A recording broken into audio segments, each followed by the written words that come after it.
María es una paciente de 83 años. Durante la pandemia se levanta en la noche al baño, se cae de su propia altura y María tiene un trauma en su cadera derecha. Es una paciente hipertensa controlada con hipotiroidismo y además diabética.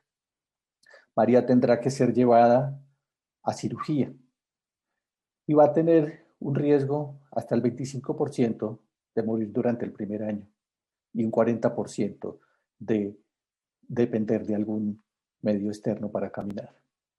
Los ortopedistas hacemos diariamente procedimientos bastante dispendiosos, de última tecnología, pero también pueden fallar. Osteosíntesis demandantes, que inicialmente se considera que quedan de la mejor manera, pero fallan. Y fallan porque el problema básicamente está en el sustrato óseo, en la calidad del hueso, en la enfermedad subyacente, en la osteoporosis. Un cordial saludo con un agradecimiento especial a los organizadores de este congreso, al doctor David March, al doctor Dinamarca y a todo su equipo. En los siguientes minutos hablaremos acerca del tratamiento de esta enfermedad subyacente, de la osteoporosis. Declaro que para esta presentación no he recibido ningún honorario de ninguna casa farmacéutica.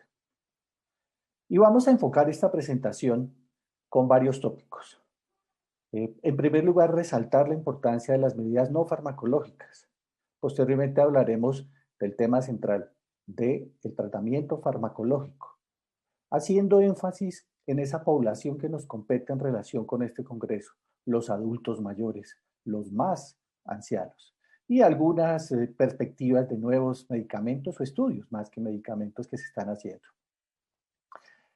El objetivo fundamental del tratamiento es prevenir fracturas, evitando caídas y fortaleciendo nuestro sistema musculoesquelético, no solamente el hueso.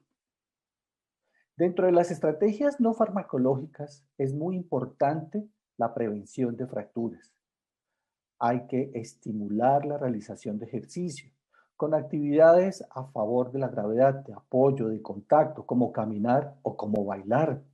Pero no solamente eso, hay que también estimular la musculación, el fortalecimiento de los grupos musculares de miembros inferiores y miembros superiores. Y algo muy importante, el equilibrio. Hay que evaluar los obstáculos arquitectónicos y corregirlos en el medio ambiente. Revisar los medicamentos que recibe el paciente, sobre todo aquellos que comprometen el sistema nervioso central. Con frecuencia utilizan medicamentos para dormir. Mejorar la visión, la audición. Son elementos importantes que hay que intervenir para modificar el riesgo de caída y el aspecto nutricional fundamental. Esta es la publicación que hicimos en el año 2018 en Colombia de nuestro segundo consenso para el manejo de la osteoporosis, en el cual tuvimos el honor de participar. Y uno de los productos fue este algoritmo, que lo tratamos de hacer de la mejor manera más práctica, que sea útil y entendible a todo el personal de salud, donde poco a poco se va desglosando la evaluación y de acuerdo a los resultados de esa evaluación, qué intervención se sugiere, si hay la presencia de fractura o no hay la presencia de fractura. Y así como nosotros pues hicimos nuestro consenso, hay unos referentes a nivel mundial, como este, que son las guías de manejo de SEO de la IOF, que fueron publicadas en el año 2019, recientemente. Y hay un artículo supremamente importante acerca del algoritmo de manejos con una clasificación que se viene utilizando en los últimos años, es determinar si el paciente es de bajo riesgo, es de alto riesgo o de muy alto riesgo para tener fracturas por osteoporosis. Y es así como en esta publicación del doctor Canis, publicada a principios de este año, se establecieron los umbrales de intervención de acuerdo a la evaluación que se hacía inicialmente con el FRAX y los factores de riesgo. Y de acuerdo a la localización que se ubica en estas gráficas, asimismo se puede considerar si el paciente es de bajo riesgo, es de alto riesgo o de muy alto riesgo. Y eso, entre otras cosas, ¿para qué nos sirve? Para determinar cuál es la recomendación de manejo. Como vemos, siempre se hace énfasis en las medidas no farmacológicas en cualquiera de las tres condiciones. Optimizar los niveles de calcio, de vitamina D, a fortalecer la salud musculoesquelética. Y de acuerdo a si es de bajo riesgo o de alto riesgo, se considera y se comienza a establecer un tratamiento farmacológico, bien sea con bifosfonatos o como en los pacientes de muy alto riesgo, que se recomienda la utilización de medicamentos de uso parenteral, incluyendo los osteoformadores. Pero la guía que más completa y de más reciente publicación que en general en el mundo consideramos y tomamos muy en cuenta a la hora de evaluar y tratar nuestro paciente es este documento de la Asociación Americana de Endocrinología, las guías de manejo, la actualización para el año 2020. Y miren que la cuarta pregunta escrita en este documento se plantea un interrogante. ¿Quiénes necesitan terapia farmacológica? Entonces, se determina la recomendación 23 de este consenso, de estas guías de manejo, porque no es un consenso. Se consideran pacientes que requieren terapia farmacológica los que tienen fractura reciente. ¿Qué se considera fractura reciente? Que se sucedió en los últimos 12 meses. O pacientes que estaban en tratamiento y tienen una falla terapéutica, que también presentan una fractura. O pacientes que tienen más de una fractura, múltiples fracturas. O aquellos que ven recibiendo de manera crónica medicamentos que tienen un efecto deleterio sobre el hueso, como los glucocorticoides. También se considera aquellos pacientes que tienen una muy baja densidad mineralosa con un T-score muy bajo, por debajo de menos 3.0. O aquellos que también tienen un alto riesgo de caídas o que ya tienen una fractura previamente. Y definitivamente la herramienta FRAX, fundamental para aplicarla en los pacientes previo al inicio del tratamiento, y si tenemos que nos arroja un riesgo de fractura a 10 años para fractura mayor por encima del 30% y para fractura de cadera por encima del 4.5%, es importante iniciar un tratamiento farmacológico. Y miren que pues el grado de evidencia es un grado B, entonces puede ser controvertido, pero básicamente es porque sigue siendo la evidencia bien controvertida y bien limitada, pero definitivamente en la experiencia del día a día tenemos elementos de juicio para iniciar un tratamiento farmacológico. Esta es la tabla de los medicamentos que están aprobados por la FDA. Y como vemos, todos, tanto antirresortivos como osteoformadores, incluso osteoformadores que en nuestros países todavía no tenemos, pero en Estados Unidos ya disponen de ellos, como el abaloparatide y el romosozumab, definitivamente todos tienen una evidencia de eficacia a nivel vertebral. Ya a nivel no vertebral y de fractura de cadera, pues hay controversia. Hay unos que sí han demostrado su eficacia, hay otros que no la han demostrado todavía y otros pues que están con investigaciones en curso para determinar su eficacia en estas dos zonas importantes. Y este es el algoritmo que aparece en esa guía. Es un algoritmo que aparentemente es un poquito extenso, pero definitivamente es muy útil. Comienza desde la parte inicial en la aplicación de la herramienta fundamental del FRAX y obviamente el FRAX teniendo en cuenta los factores de riesgos. Hay que evaluar definitivamente las osteoporosis, causas de osteoporosis secundarias, corregir los déficits de calcio y vitamina D que diera lugar, y de acuerdo a lo que establezca el riesgo, si es un paciente de alto riesgo o de muy alto riesgo, así mismo se considera. En los pacientes de alto riesgo se recomienda la utilización en primera línea de bifosfonatos, incluso los bifosfonatos orales.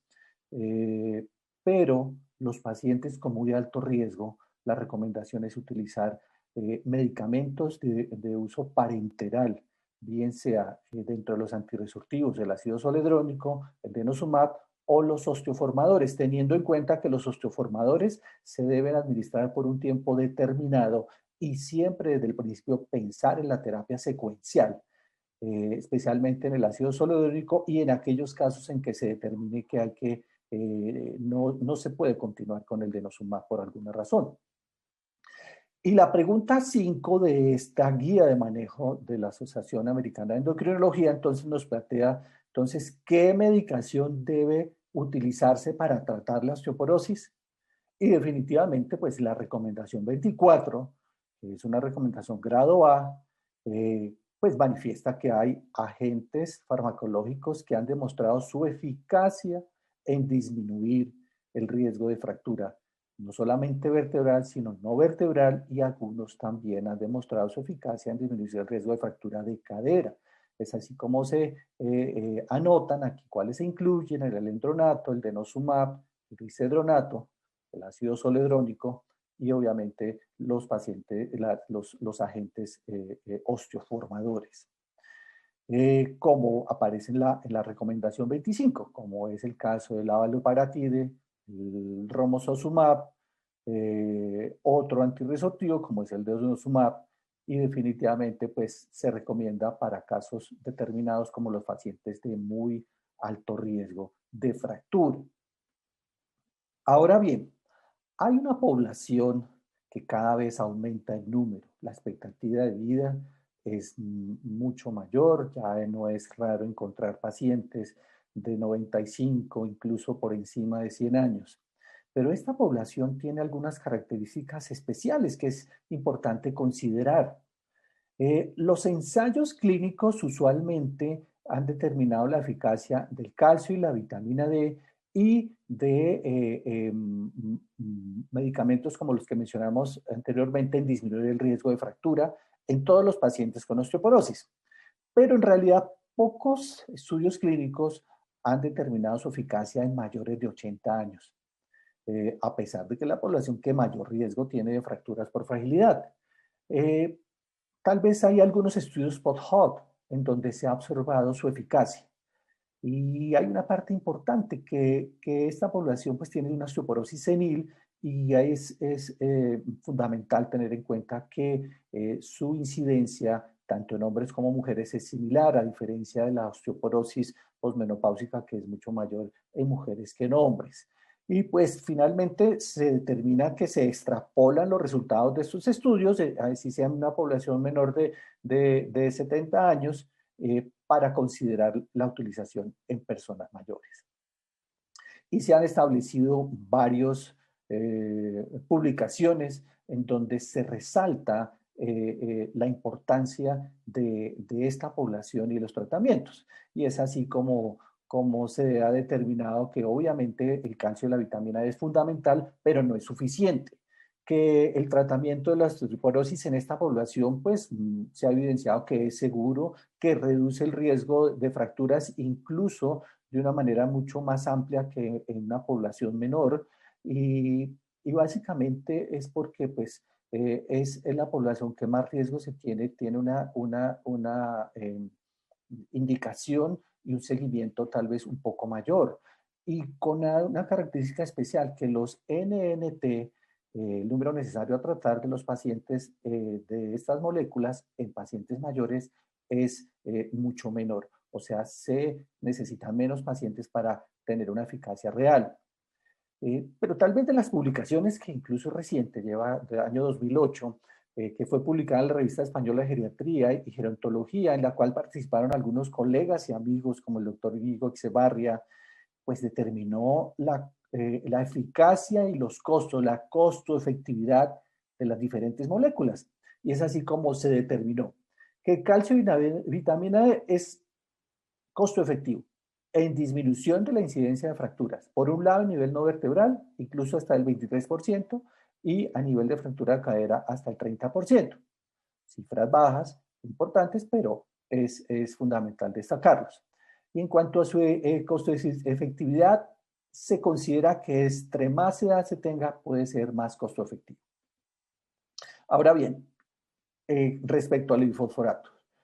Su efectividad, pues el ácido zoledrónico lo ha demostrado de manera eficaz. El alendronato también se demuestra que es eficaz en esa población entre 75 y 85 años. El risedronato disminuye el riesgo de fractura con un NT bajo de 12. Y en general los bifosfonatos disminuyen alrededor de un 25 a 30% el riesgo relativo de fractura de cadera. ¿Son eficientes? Pues son más costo efectivos en mayores de 75 años. A mayor edad, mayor costo efectividad. Y en esta población, pues se habla de la disminución del riesgo de fractura de una manera importante, incluso en hombres hasta del 6.5%. Otras moléculas como el denosumab, pues su eficacia disminuye de manera importante, tanto en personas mayores como en personas menores de 70 años, el riesgo de fracturas, tanto vertebrales como no vertebrales. En las fracturas vertebrales incluso hasta un 68% y en fracturas no vertebrales en un 40%. En cuanto a su eficiencia, pues hay unas publicaciones recientes donde se determina que el denosumab puede ser más costo efectivo a mayor edad que tenga el paciente y con unos valores muy bajos de la densidad mineral ósea. Teriparatide, pues definitivamente tiene una significativa reducción en la incidencia de nuevas fracturas vertebrales, entre el 65 y 69% a nivel no vertebral, incluso hasta el 54%, en el riesgo de múltiples fracturas hasta en el 86%, que tal vez es la eficacia más alta que se encuentra, y sobre todo con una característica muy importante, con un ENT de 11, que es la molécula que tiene el ENT más bajo. Y se considera que tiene unos beneficios similares en la población por encima de 65 como en los por debajo de 65 años. Respecto a su eficacia, a su eficiencia, perdón, es costo efectivo comparado con bisfosfonatos orales en pacientes con osteoporosis severa. Esta es una tabla donde se muestran las diferentes publicaciones y vemos cómo son los CNNT respecto a la fractura vertebral y la fractura no vertebral. Obviamente los CNT para la fractura vertebral es mucho menor y se destaca el NT bajo del teriparatide y del risedronato. También se ha encontrado que tiene un efecto sobre la mortalidad en esta población. A mayor edad puede contribuir a disminuir ese riesgo, probablemente porque pues, son pacientes que son más frágiles, que tienen un mayor riesgo de fractura.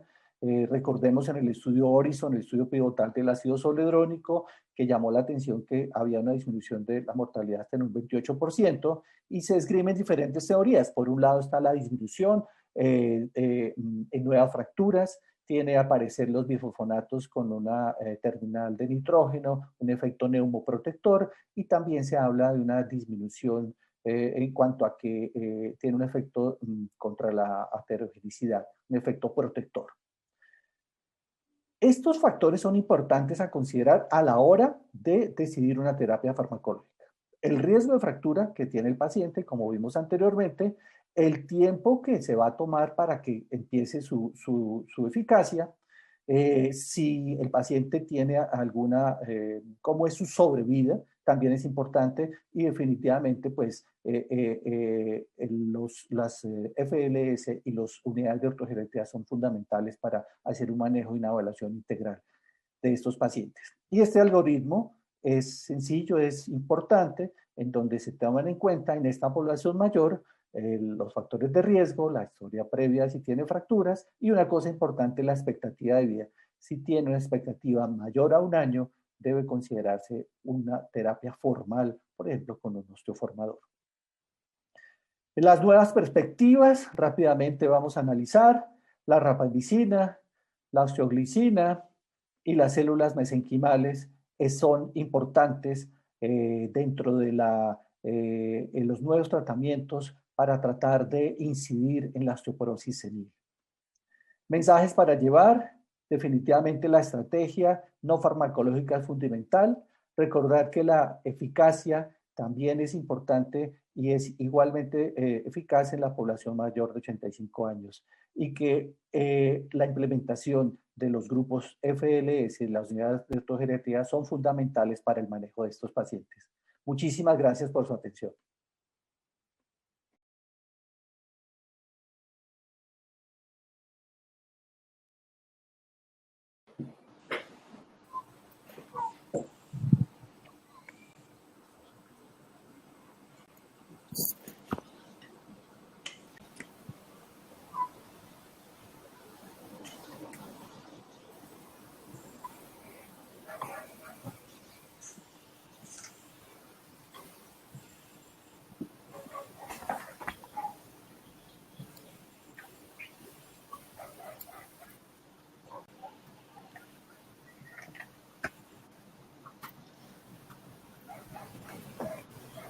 Bueno, estamos todos ya listos para empezar, ¿o no?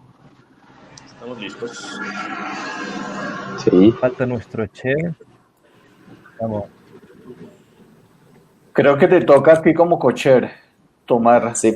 la batuta. Ahí está. Pues bueno, ahí viene nuestro chef. Bien, Diego. Bueno, superando las dificultades técnicas, nuevamente buenos días, espero que todos estén bien.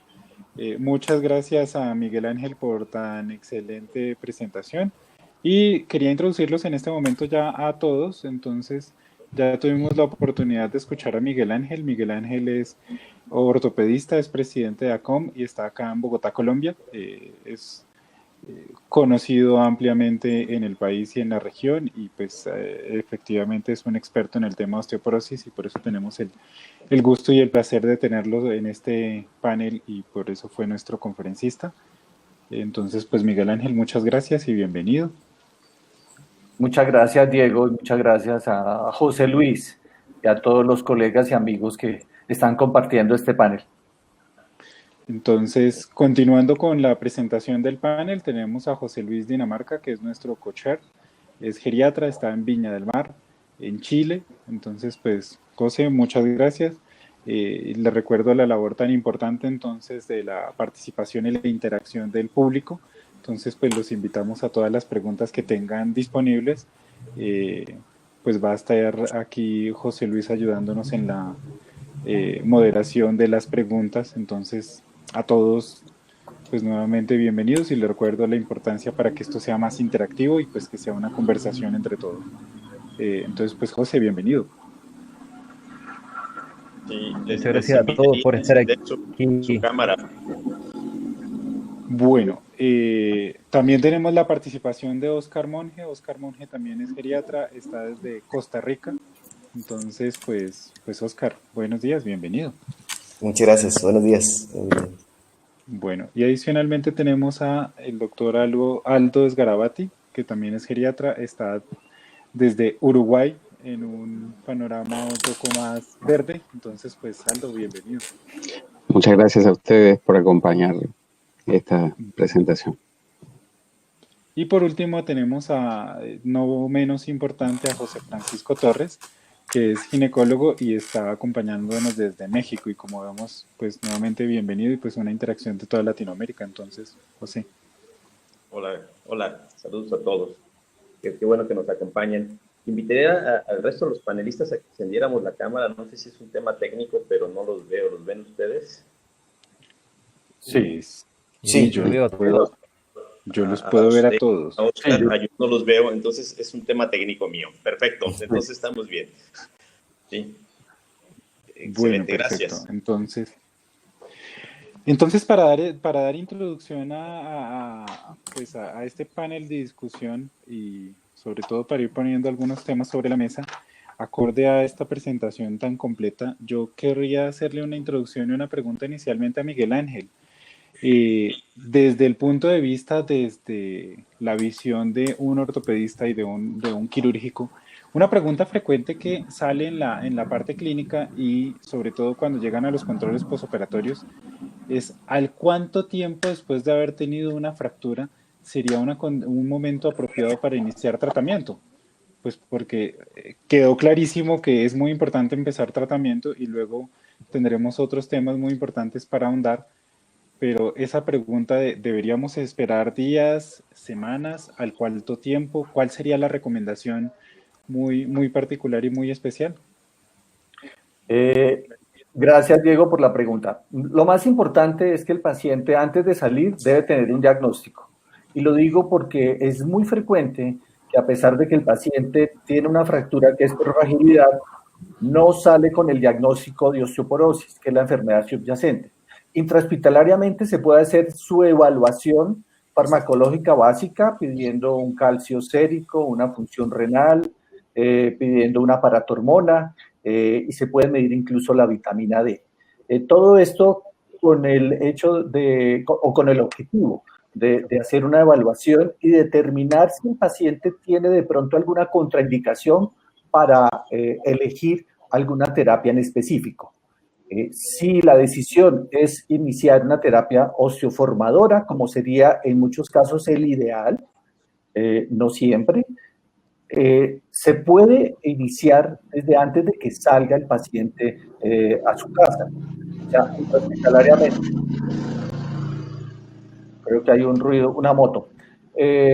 Si el paciente, la decisión es iniciar un antirresortivo como el ácido zoledrónico, sí la recomendación es esperar un par de semanas. Y dos razones fundamentales.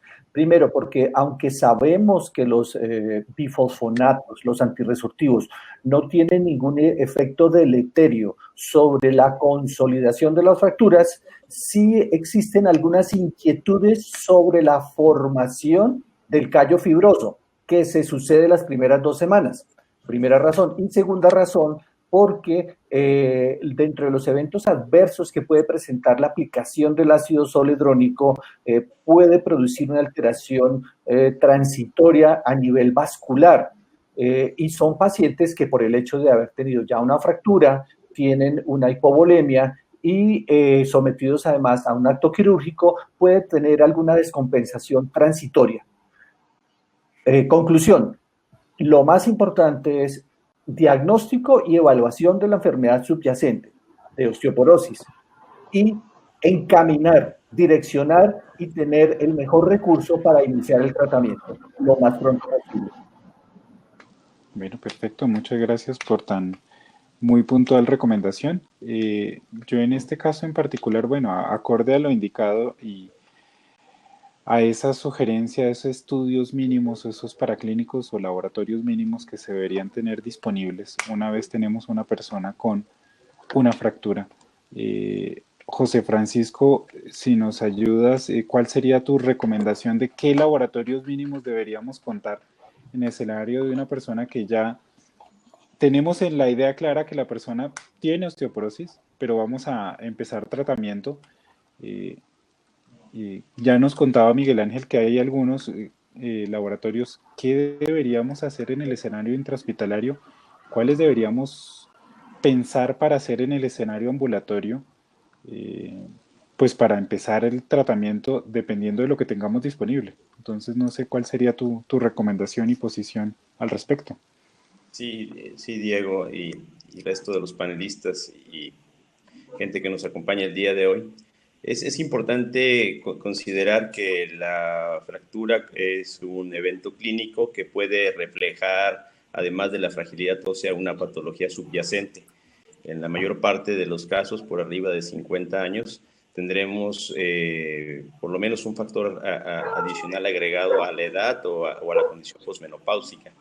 De tal manera que una de las principales tareas es descartar osteoporosis secundaria o factores contribuyentes, porque cualquier tratamiento tendría un resultado subóptimo e incluso pudiéramos someter a un riesgo innecesario al paciente en el caso de ser un paciente con riesgo de desarrollar hipocalcemia.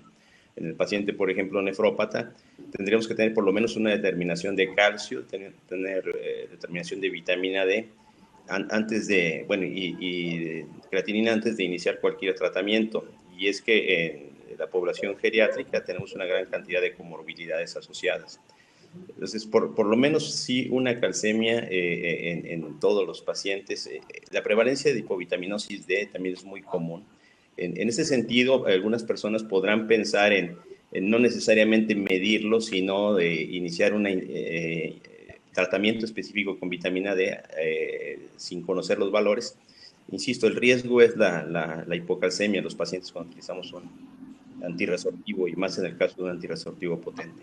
Por lo tanto, yo creo que en todos los pacientes tenemos que hacer una buena historia clínica, entender la fractura como una condición de oportunidad, también como un dato clínico centinela de cualquier otra patología y la analítica clínica correspondiente para la condición de cada paciente antes de iniciar cualquier tratamiento. Bueno, perfecto. Muchas gracias, José Francisco. José Luis Dinamarca, su merced que ha sido un referente en el tema de dismovilidad y cuenta con una amplia experiencia en el manejo de los pacientes con fractura de cadera. ¿Su merced qué opinaría y cuál sería el momento apropiado y si una persona que ya tenga, bueno, el síndrome de dismovilidad debería tratarse, no debería tratarse? Eso es un tema un tanto controversial y es como por ir poniéndole un poco de picante a la conversación para luego abrir la discusión con el resto del panel. Diego, muchas gracias por la pregunta. Realmente tenemos un porcentaje de pacientes que ya tienen una dismovilidad avanzada, ¿verdad? Pacientes que tenemos un encamamiento, pero más que la etapa en sí misma, lo que debemos recordar siempre es el nivel que tienen nuestros pacientes y por otra parte también qué beneficios esperamos lograr. En eso se nos juegan otros parámetros junto con el nivel motor y la funcionalidad sobre vida. Entonces, a veces es importante tener algunos estudios paralelos. Por ejemplo, hay una escala interesante como la escala de Almelo Hip Fracture Score, que nos da un pronóstico vital a 30 días. Siempre es posible hacer algo. Cuando pensamos en si tratar o no tratar, la idea no es que estemos pensando en si dar o no dar bifosfonato, o dar o no dar denosumab. La idea es qué queremos lograr. Y si queremos mejorar la calidad de vida de nuestros pacientes, hay varias cosas que siempre podemos hacer. Ya hablaba José Francisco, una analítica básica, incluso la valores tan sencillos como el hemograma, como la protrombina y la albúmina y los electrolitos plasmáticos, ¿cierto? Siempre vamos a poder corregir una albúmina baja, siempre vamos a poder corregir un sodio bajo y siempre deberemos corregir una anemia, que son todos elementos que impactan sobre el hueso. Entonces, tenemos un paciente encamado con un mal pronóstico vital en el que incluso estamos pensando que podría ser beneficioso para él no operarlo. Por ejemplo, una fractura intracapsular sin dolor antiguo en un paciente oncológico que está para manejo paliativo, factores de riesgo a su calidad de vida. Pero sí podemos mejorar otras cosas. Listo, perfecto. Muchas gracias. Tenemos unas poblaciones muy especiales y dentro de esas poblaciones especiales ya veíamos cómo Miguel Ángel nos presentaba cómo ya hay alguna discusión sobre las personas mayores de 80, pero cada vez con más frecuencia encontramos centenarios o supercentenarios y más en algunas áreas del continente. Entonces tenemos, yo no sé qué nos pueden contar tanto la experiencia desde Costa Rica o la experiencia desde Uruguay, entre primero Oscar y luego Aldo, en relación a estas poblaciones especiales y estos extremos de la vida. Pues porque ya estamos hablando de muchas personas con edades de 100 o más años y que eventualmente pueden tener caídas o fracturas por fragilidad. Bueno, Diego, es una pregunta bien interesante y como de discutir. Como ya lo expresó Miguel Ángel, el beneficio siempre está, ¿verdad? Nunca es tarde para dar tratamiento y siempre se van a beneficiar independientemente de la edad. Creo que ahí también va implícito, como dicen, la expectativa de vida real, la funcionalidad y otras cosas importantes que hay que tomar en cuenta, porque a mayor edad se van agregando ciertos tipos de condiciones que pueden agregarle complicaciones a la vía de tratamiento, inclusive. Digamos, si estamos pensando en la parte de la vía que vamos a utilizar para estos pacientes, ya sea oral o parenteral, con la prevalencia de presbisófago, si está encamado, si ese medicamento realmente va a ser poder administrado. Y creo que esas son cosas que también tenemos que tomar en cuenta para esta población. Yo creo que desde el punto de vista geriátrico, creo que todos estamos sensibilizados de esta parte, es que no es en sí el número biológico, ¿verdad? Sino es el total de ese ser humano, ¿verdad? Su funcionalidad, su expectativa de vida, su red de apoyo que pueda hacer efectivo esto, porque también tiene que ver, es importante no solo el tratamiento, sino que se mantenga en el tiempo para buscar un beneficio. No tengo que estar solo tranquilo con que lo prescribí, sino tengo que asegurarme que en el tiempo se mantenga, ¿verdad? Y que el paciente pueda obtener su beneficio. En los adultos mayores de más de 80 o más de 100 años va a depender realmente su comorbilidad, pero la efectividad, a pesar de que los estudios son post-hoc y que no hay estudios propiamente para esta población que nos validen esta evidencia, pues es lo que tenemos en geriatría. Muchas veces nos tenemos que basar en esos estudios porque las representaciones en los estudios son pequeñas, pero sabemos, como recalca Miguel Ángel, que el beneficio está. Inclusive el beneficio es mayor que en poblaciones menores. Entonces, yo estoy a favor de que valoremos de la parte integral, la expectativa de vida del paciente, el beneficio real, y veamos qué es lo que buscamos con esa población, como lo decía José Luis. No solo el bifosfonato, sino también todas las partes que están alrededor. Todo ese paciente tenemos que ver su visión, su audición, su riesgo de caídas, su nutrición, para ofrecerle la mejor calidad de vida. No solo enfocarnos en la parte del tratamiento como tal de huesos, sino todo lo que está alrededor de ese mismo paciente. Perfecto. Sí, en relación a lo que podemos vivir en Uruguay, Uruguay tiene la característica de tener una población muy envejecida. Entonces, cada vez es más frecuente, si bien no tenemos una zona azul que, digamos, exista en nuestro país, sí tenemos un país que tiene una alta expectativa de vida y donde, si bien hace unos 9 años el último censo marcaba que Uruguay tendría unos 500 centenarios, se espera que para estos próximos años tenga más de 2.000 centenarios, entre 2.000 y 3.000. Entonces, esto es algo muy importante, empezar a pensar que ya la edad empieza a pesar muy poco, y donde vemos a esos centenarios con una adecuada calidad de vida, con una expectativa de vida quizás a veces mucho mayor a otras personas que pueden ser más jóvenes, y donde la edad verdaderamente importa poco, porque verdaderamente podemos encontrar personas de 100 años o más que perfectamente se encuentran funcionalmente muy bien. Si bien no todos cumplen ese criterio, hay centenarios que llevan una mejor calidad de vida quizás que yo. Entonces, esa no debe ser una limitante para tomar decisiones. Al revés, debe ser una fortaleza para mantenerlos siguiendo en esa vida que son capaces de realizar. Nosotros en la unidad de ortogeriatría llegamos a atender a pacientes de hasta 103 años, y bien, si bien algunos de ellos estaban institucionalizados, viviendo en residencias, algunos de ellos vivían con unos cuidados mínimos, una supervisión mínima en domicilio, mantenían una adecuada calidad de vida, y había algunos que hasta realizaban actividad física 3 veces por semana. O sea que creo que uno de los grandes mensajes es: la edad no limita nada, al revés, la edad ayuda a tomar decisiones y a mantener una adecuada, no una limitación por edad, no hacer una infraprescripción o un infratratamiento por cuestiones de edad. Al revés, a veces hay que ser más firmes en mantener tratamientos, no sesgándolo por un número nada más. Entonces, creo que el mensaje es: la edad importa poco si la función se mantiene. Bueno, perfecto. Muchas gracias. Bueno, Miguel, ya hemos visto cómo, pues ya hemos mencionado algunos aspectos de algunos paraclínicos mínimos que se deberían solicitar. Ya hemos visto que la edad no importa y que incluso en personas con un síndrome de dismovilidad tenemos mucho por hacer. Y mencionabas dentro de la presentación, obviamente, cómo está desde la parte no farmacológica o la intervención farmacológica. Y siempre viene dentro de los aspectos a tener en cuenta.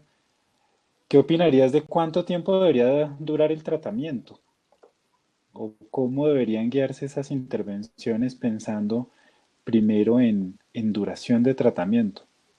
¿Hablaríamos de un tiempo mínimo? Eso, ¿qué opinarías al respecto desde esa opción terapéutica en relación a la duración? Perfecto. Pues hay que tener varias cosas. Primero, partir del hecho que si tenemos un paciente que ya está fracturado, es un paciente que ya tiene un alto riesgo de fractura, y dependiendo de el tiempo de evolución de esa fractura, sabremos si está en muy alto riesgo de fractura. Segundo, dependiendo de la molécula que se utilice, hay unas recomendaciones. Tanto en la guía de la Academia Americana de Endocrinología como, valga la propaganda, del documento que nosotros hicimos del consenso colombiano de osteoporosis, establecimos unos parámetros de acuerdo a la revisión de la literatura. Los bifosfonatos orales se recomienda administrarlos hasta un máximo de 5 años, pero vuelvo y hago la anotación. Si el paciente ya ha tenido una fractura, tiene un alto riesgo. Entonces hay que individualizar muy bien ese paciente dependiendo de qué condición está. Para el ácido zoledrónico, que es el bifosfonato parenteral, la recomendación es mínimo 3 años, máximo 5. Básicamente esas recomendaciones se dan porque los tratamientos prolongados pueden verse asociados con algunos eventos como las fracturas mal llamadas atípicas y la necrosis de los maxilares principalmente. Por otro lado, los osteoformadores tienen una indicación de administración precisa y ya está establecida. Para teriparatide, que es tal vez por lo menos en Colombia, el que tenemos disponible, son 24 meses como máximo. Para otras moléculas que todavía no tenemos en nuestros países, como por ejemplo el abaloparatide, también está en 18 meses, y para el romosozumab la indicación son 12 meses. Importante, si se utiliza un osteoformador, se debe pensar en una terapia secuencial, quiere decir que cuando se termine ese tiempo, cambie uno a un tratamiento con un antirresortivo, que puede ser un bifosfonato o puede ser un denosumab. Y el otro punto es sobre el denosumab, que es de gran controversia en todo el mundo, básicamente por varias razones. Uno, se sabe que después de que un paciente ha recibido 3 dosis, de ahí en adelante, si se hace una suspensión abrupta o no se hace un switch, o sea, un cambio de terapia con un bifosfonato, se va a presentar más o menos al 7º mes después de la última aplicación una caída brusca de su efecto con un efecto rebote y un aumento del riesgo de nuevas fracturas, especialmente en aquellos pacientes que previamente ya habían tenido fracturas vertebrales. La discusión está abierta y probablemente no sea el tema nuestro en este conversatorio, pero sí, pues hay quienes manejan 5 años, los estudios avalan incluso hasta 12 años, hay quienes piensan que si es una enfermedad crónica, se debe tener un tratamiento crónico, pero yo personalmente, ese es un concepto mío y de algunos, consideramos, sobre todo ortopedistas, de que estas moléculas antirresortivas, bien sean los bifosfonatos o el denosumab, de todas formas influyen alterando la homeostasis del hueso. Y a largo plazo tenemos problemas que no son los mejores al hueso. Por eso, de todas formas, esas vacaciones, el holiday drugs que llaman los americanos, que nosotros preferimos llamar suspensión temporal de tratamientos, debe contemplarse, así sea con un denosumab, pero siempre teniendo en cuenta que si se decide hacerlo, debe haber un switch, una terapia secuencial con un bifosfonato. Y como ya dije anteriormente, para los osteoformadores, pues está claro de que se debe hacer una terapia secuencial con un antirresortivo.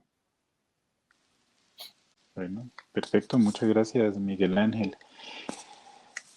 Una duda, ya tenemos claro que siempre tenemos opciones terapéuticas, pero podríamos tener algunas limitaciones dependiendo de los fármacos que tengamos ahí disponibles. No sé qué podrían opinar en general de cómo favorecer la herencia y pues bueno, antes de abrir la discusión, José Francisco, pues que nos puedes ampliar al respecto.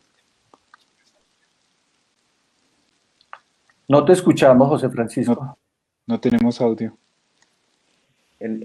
Va. Ahí sí. En relación al comentario previo para enriquecer la postura del tratamiento, primero centraría en que el paciente que tiene una fractura, que es el tema que nos ocupa, como bien lo señalan, es un paciente en riesgo inminente de fractura y tiene un alto riesgo que se mantiene a lo largo de la vida.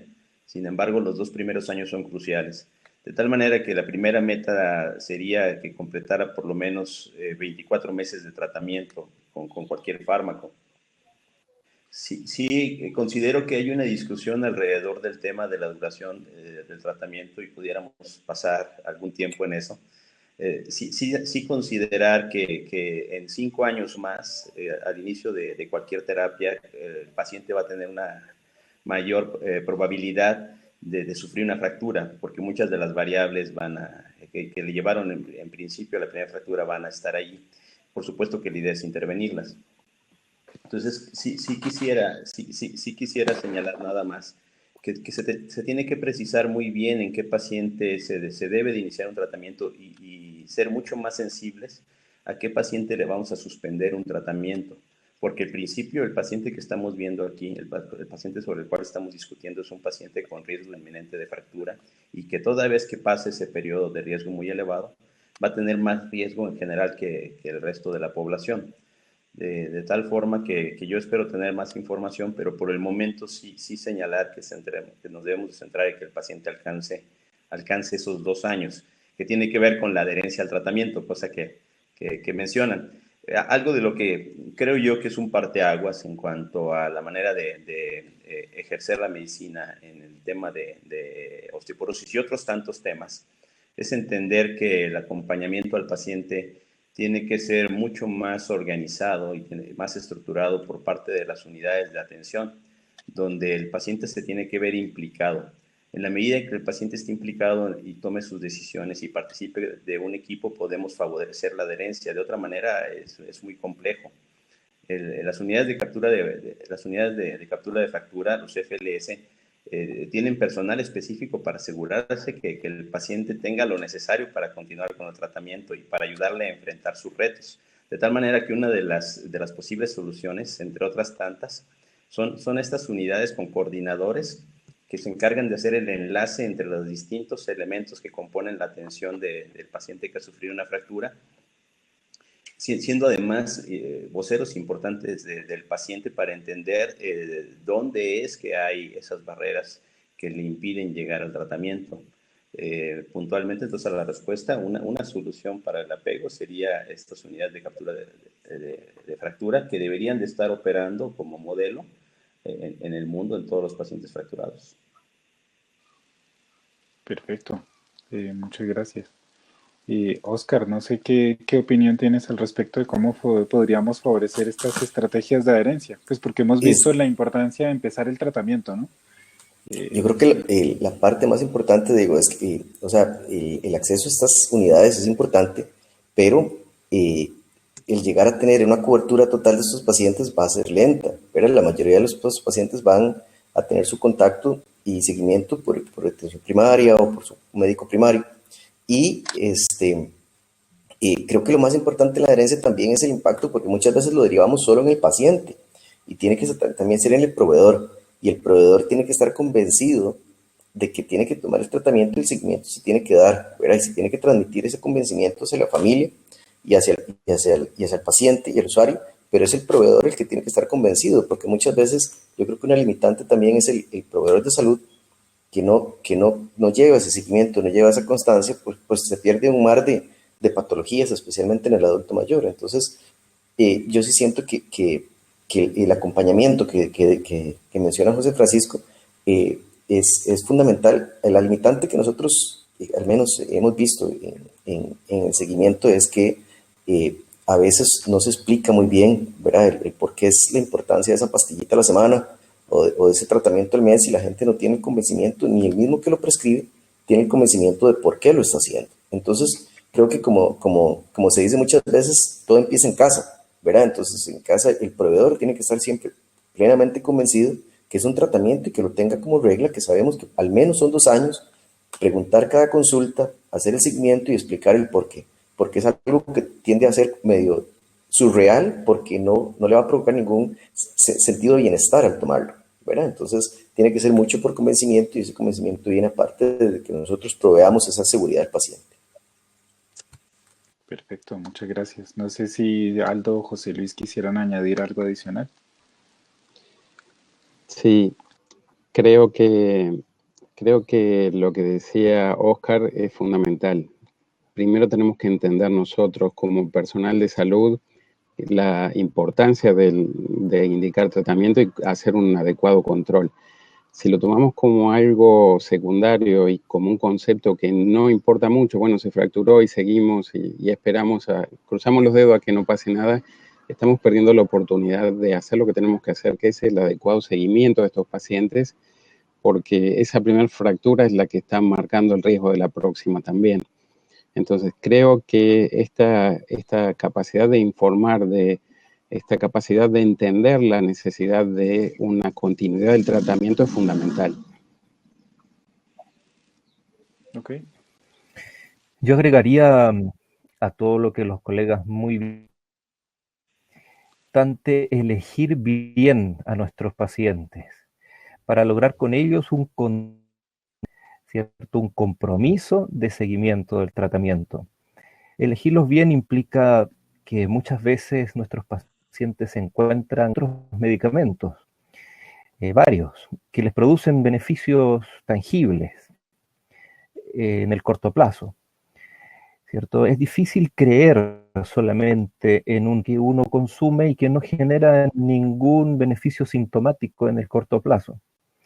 El creer, el paciente lo tiene sobre el médico. Es en el vínculo médico-paciente en el que debemos enfatizar.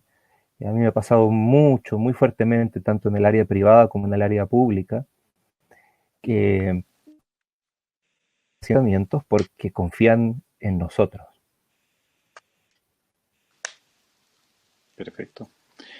Bueno, como estamos entrando en estos minutos que son los minutos finales de la sesión, porque el tiempo premia, entonces querría pues primero simplemente invitarlos a todos los panelistas a tratar como de dar unos mensajes finales o unos puntos claves que serían importantes para resaltar y como conclusión muy grande que podríamos hablar del tratamiento de osteoporosis. Hemos visto, por ejemplo, desde la importancia de cómo hay que tratar, hay que entender qué recursos tengo disponibles, qué es lo que puedo hacer, cómo tratar de mejorar la adherencia. Y tenemos contextos latinoamericanos que son muy diversos y muy diferentes, pero sin embargo tenemos un montón de cosas por hacer y obviamente siempre tendremos perfiles diversos. Entonces, pues para poder transmitir como un mensaje claro desde nuestra realidad latinoamericana, entonces inicialmente le pediría a Miguel Ángel como qué mensaje final nos podríamos llevar acorde a todo este tiempo que hemos estado conversando y a tu valiosa presentación. Perfecto. Varias cosas, que aunque hay un mundo ideal, pero hay un mundo real que es el que vivimos y debemos actuar en base al mundo real. Y voy a insistir en la palabra actuar. Si tenemos un paciente con una fractura que se produce por bajo impacto, baja energía, sospechar que es una fractura por fragilidad, hacer la evaluación mínima requerida y que el paciente salga de la clínica del hospital con su diagnóstico y encaminado a un tratamiento. Mensaje final. Perfecto. José Francisco. Sí, gracias. Sí, resaltar las interesantes ideas que se han puesto en esta mesa el día de hoy. Nos da mensajes para llevar, pensar, revisitar y fortalecer estas iniciativas de las cuales me congratulo porque al final del día hoy estamos reunidos discutiendo qué hacer con el paciente que ha sufrido una fractura. Creo yo que esto nos debe de llenar de ánimo y movernos a la acción, tomando en cuenta las experiencias exitosas. Creo que el paciente con fractura por fragilidad hoy se reconoce como un paciente que tiene un riesgo muy alto de sufrir una nueva fractura y queda claro que debe de recibir un tratamiento. Hay consenso mundial de que ese paciente debe de ser estudiado de forma inmediata y en la medida de lo posible recibir tratamiento. Sé que hay algunos retos, es también pues una situación positiva que nos debe de motivar ver cómo hemos vencido muchos de ellos. Ya hay unidades de captura de fractura en Latinoamérica, hay una buena cantidad de unidades de captura de fractura y vemos cómo ya hay unidades específicas para caídas. Entonces, clínica de caídas que se han estado implementando.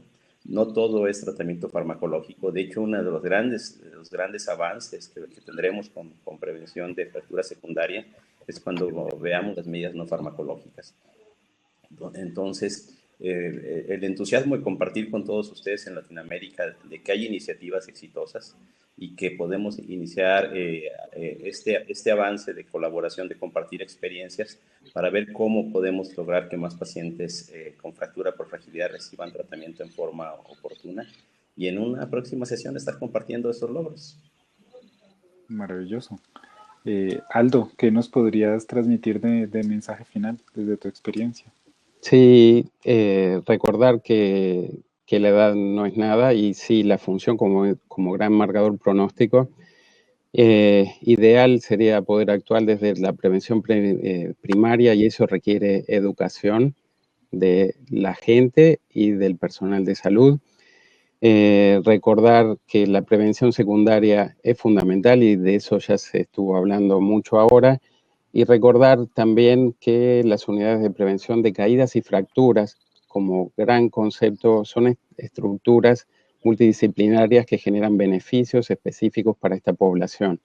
Obviamente que para muchos de aquellos que ya cayeron, la prevención es tardía, pero podemos actuar mucho para aquellos que tienen inestabilidad postural, uno de los grandes síndromes geriátricos, y en los cuales podemos actuar para generar un beneficio mejorando la calidad de vida. También la sobrevida, pero fundamentalmente la calidad de vida, que es lo que buscamos en esta población, ¿verdad? Claro que sí, completamente de acuerdo. Oscar, ¿qué nos podrías poner como mensaje final desde tu experiencia? Bueno, primero, muchísimas gracias por la oportunidad de compartir con todos ustedes y grandes colegas de la región. Y para el mensaje final, para mí sería que nunca es tarde para tratar. No, siendo el paciente envejecido, ni haber tenido fractura, ni grados severos de osteoporosis. Nunca es tarde para tratar. Y tenemos que estar convencidos de vender esta idea porque es una enfermedad que impacta mucho en los años perdidos por discapacidad, impacta mucho en la calidad de vida y tal vez a veces se pasa de alto que tenemos estrategias no farmacológicas y farmacológicas que han demostrado ser efectivas y que tienen impacto no solo en la forma en que envejecemos, que vivimos, sino en toda la dinámica familiar, porque es una enfermedad que impacta a toda la familia cuando se maneja de forma desastrosa y que cambia el pronóstico de toda la dinámica. Entonces, nunca es tarde para tratar, seamos positivos, veamos lo que tenemos opciones, aunque tengamos una opción, por lo menos sepamos utilizar. Si tenemos una herramienta avanzada, pues saquémosle provecho. Si tenemos una muy arcaica, pues hagamos lo mejor que podamos con ella, pero utilicémosla. El mensaje es utilizar, tratar y siempre ofrecer lo mejor. Y como decía Aldo, buscar la función, ¿verdad? Y yo creo que es el mensaje que siempre tenemos que llevar en el estandarte. Bueno, perfecto. Y por último, pero no menos importante, José Luis, ¿qué nos podrías ayudar a transmitir como un mensaje importante y un mensaje final, pues conglomerando con todos los aportes que hemos tenido durante este panel de discusión y la presentación? Bueno, pues agradecerles a todos y mi mensaje es que no olvidemos que el hueso no lo... El hueso es el centro de un continuo y a mí me gusta hablar del continuo hematoendocrino osteoneuromuscular. Por ello, aprovechemos el laboratorio clínico básico, tratemos las anemias, tratemos las hipoalbuminemias, las hiponatremias, tratemos y busquemos el hipotiroidismo, todas enfermedades que tarde o temprano van a ir colgándose y generando más y más fragilidad de nuestros pacientes. Aprovechemos ese momento de tratar y esas instancias tan complejas, pero por lo mismo a veces no las hablamos y no las hablamos, las olvidamos. Perfecto, pues bueno, pues muchas gracias a todos. Aquí en las preguntas nos ponen que si se puede compartir supongo el contacto de correo electrónico del doctor Miguel Ángel. Entonces, si nos quiere contar nuevamente el correo electrónico para que lo puedan contactar antes de que cerremos la sesión. Perfecto. Mi correo es González, ambas con Z, Reyes, todo seguido, dr de doctor, @gmail.com. O si no, a través de las redes sociales, también en Instagram, en Facebook, está Doctor González Reyes. Bueno, perfecto. Entonces, pues muchas gracias a todos por la participación tan valiosa en este panel de discusión. Ha sido muy enriquecedor y pues bueno, acorde y respetando el tiempo y la participación de todos. Entonces, pues nuevamente muchas gracias desde toda Latinoamérica a esta sesión de tratamiento de osteoporosis y pues que sigan participando activamente durante toda lo que nos queda de evento. Entonces, muchas gracias. Muchas gracias, buenos días. Gracias a Gracias a ustedes. todos. Hasta luego. Hasta luego. Buen día. Bueno, hasta luego. Sigan participando.